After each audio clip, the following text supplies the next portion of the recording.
Rolling. Okay, well, hi. What's that? Jim, what do you say to some of your critics who think that your career is on the skids? What do I say to them? Fuck off, namely. So it's true then? No, it's not true. I mean, there's a little bit of some, Are you marking time? Yeah, I'm marking time. Basically, I'm not marking time. I've decided to go on a different route. I was the king of daytime, and now I've decided to do more presenting work and to get into the production side of it as well. And are these issues the sort of things that you are really interested in? Yeah, I want to get to the truth. The truth is really, really important to me. There's so much, but particularly like at this moment we have this idea about this reality show for funerals. Now this is a time when people it's real human time, and the difficulties that humans have at this time, I feel that we can help them, and we can really get to the bottom of some issues that they might not be able to get to. Can I ask a question that's kind of not you in character, but you as how you see the character being? Yeah. Which is, what is the thing you fear most? The thing I fear most, I fear my children getting injured or hurt. But the feeling I feel most about for me is that that I might get found out. That I'm really... That you're a talentless tosser? Yeah, I wouldn't put it like that myself. Or are you going to get found out that actually you haven't got any more to give, or that your career is over? Is that your greatest fear? Yeah, my greatest fear would be, my greatest fear career-wise would that it gets its taken out. That is, as you said before, that my career's on the skids. That would be deep down my greatest fear. Yeah, that I'm not at the bottom, but I'm going down as opposed to up. So how do you hide this? How do I hide this? I just keep barreling straight through. Some people might call it overcompensating. Also, I've got obsessive compulsive disorder, so fears of lots of things. It's interesting, this guy, Jeremy Kyle, has OCD, and he licks golf balls because he doesn't want to get the towel dirty. And he licks his mobile phone, as in licks it to clean it. That's goddamn weird. Yes. So I've got obsessive compulsive disorder, which manifests itself in lots of lists and lots of things to do, and I hate being late. So would you say your OCD is your worst trait? Being honest, I've got worse traits than that. So what's your worst trait? My worst trait? Or your Achilles heel? My Achilles heel.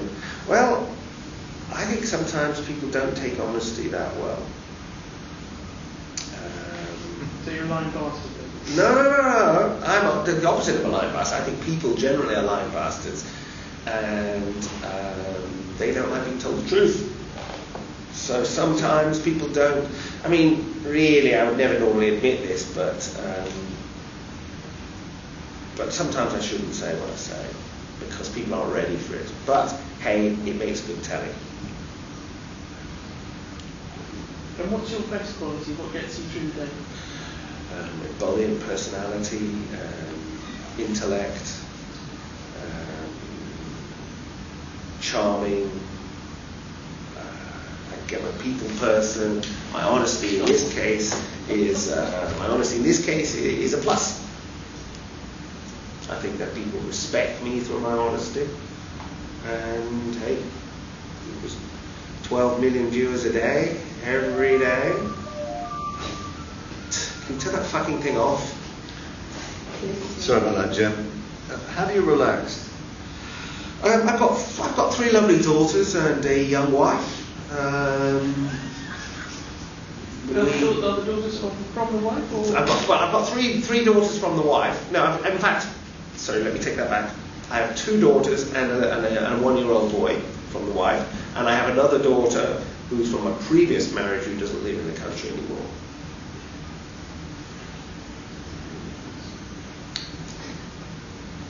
What thing do you most dislike about other people? Other people? What do I dislike about other people?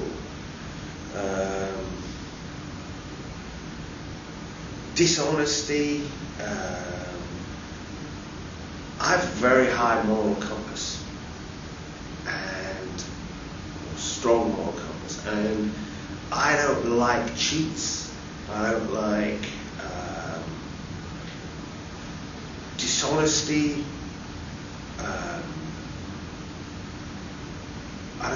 I don't like bad manners. I don't like spongers, scroungers, lazy people, etc. You get the point. That'll be a soapbox then. Yeah. Okay, what do you most admire about others?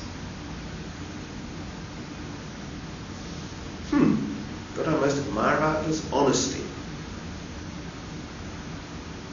Yeah.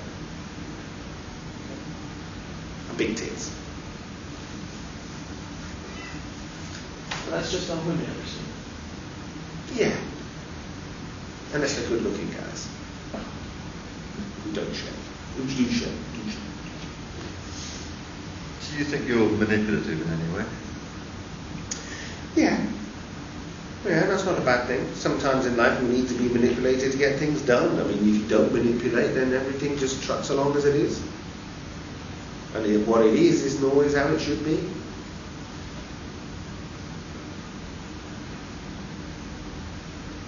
And is that how you justify? I mean, you work in television, and television is on the one hand appears like it's the truth, but on the other hand, you know more than anybody that in order to put something on camera, you are partly living a lie.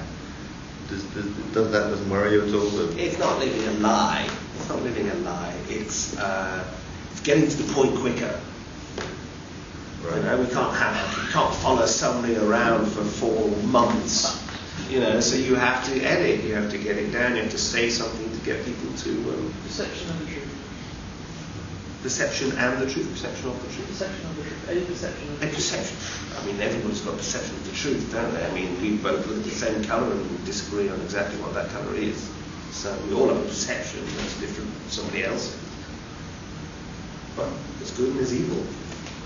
You say you're moving into production more, and you're working with this new company, Ocelot. Ocelot. Do you like the people at Ocelot? What I've seen of them, they're pretty low level. We're talking a bunch of arts, yeah? Bunch of arts. Bunch of arts. Yes, they are a bunch of arts. Yeah, low level, I would say. They don't really know what they're doing so much. But they're all right. Never see them again. Make any difference in my life. If I do see them, I'll be nice to them. But you get on with the executive producer? Oh, the executive is great. Yeah, she's great. Why is she great? Well, she's ballsy. She's got balls. She gets straight to the point. She says what she thinks. I love her.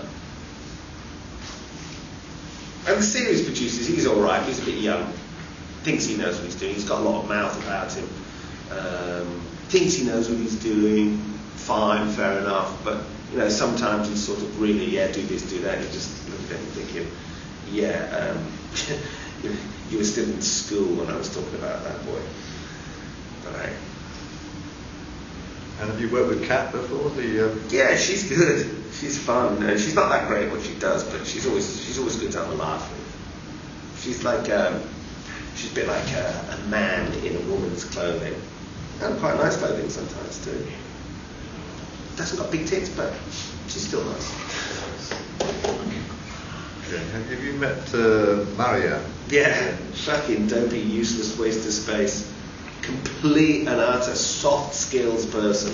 Just don't know where she's coming from, but I really wish I knew where she was going. I wish she would get there. Complete, I mean, oh my God. It's like, state the obvious. It's like, oh yeah, like, he's like this and she's like that. It's like, duh.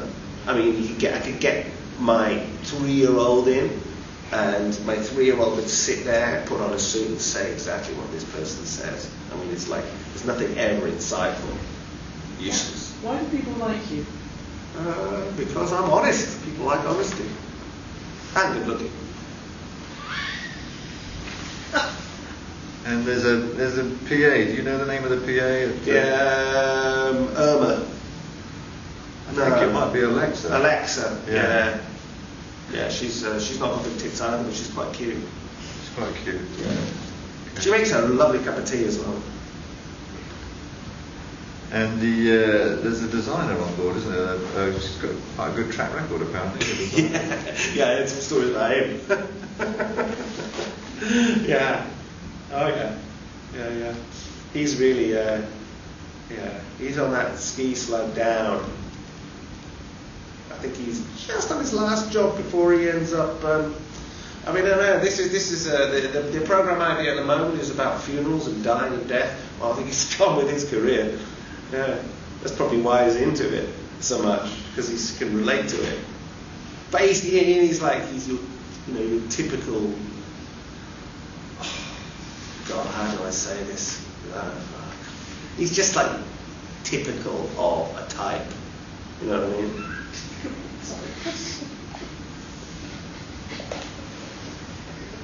Like, if he was a perfume, he would just be woo, woof, too much. If he was a perfume. And you say you're always interested in the truth. Can you just talk about the truth about death, and funerals Okay. from your point of view? Right, well, death, funerals, I mean, it's a very human time. It's where people who don't ever get an opportunity, people who, in this country, people never say what they feel, ever. And when we get to the stage when somebody's, a loved one passes away, then it's a very raw, emotional occasion. So we find that things that people have wanted to say for years actually come out at this moment. This is why there's always fights at funerals. This is why the Irish always have fights at wakes. I mean, my God. I mean, the Irish, well, they fight everything, don't they? But there's always a working class funerals. There's always a fight or a big argument. They go back, they get shit-faced, and they tell it how it is. And also, if there's the distribution of emotion, distribution of affection. It's not even the will where you distribute money. It's how you distribute affection. And there's a pecking order, and there's and then you get families that people didn't even know about come along. This guy's actually had 3 different wives around the country, and they all come with their families to the funeral. So there's this pure moment of honesty where it's kind of too late, and it's one of these moments where I should have said this when they were alive. Well, why didn't you? So is there some kind of crusading element to Yeah. you making this? Yeah, of course there is. Yeah. I mean, this is for the good of the people. I mean, crusading is exactly right. I mean, people need to wake up, and they need to see that they should be honest when they're alive, because when they're dead, it's too late. Wake up and smell the funeral. Wake up and smell the ashes. Smell the pyre.